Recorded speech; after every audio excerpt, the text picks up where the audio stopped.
পাশে কবরে থাকিয়া পাশে হাসরে তাকি পাশে আমি উম্মত গুনাহগারের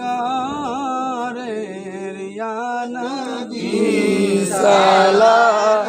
আলাইকা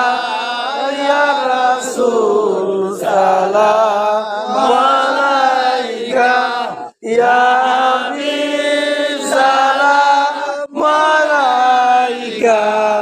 সালাওয়াতুল্লাহ আলাইকা ربي صل وسلم دائما ابدا وعلى اله وصحبه وبارك وسلم الله এখন জিকির হবে মনোযোগ সহকারে জিকির করতে হবে মানে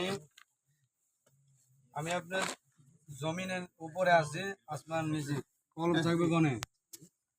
কলমটা থাকবে কোনে কলম থাকবে এখানে আমার মন থাকবে ওখানে আল্লাহ তাআলার সাথে একটা ধ্যানমগ্ন হইতে হইব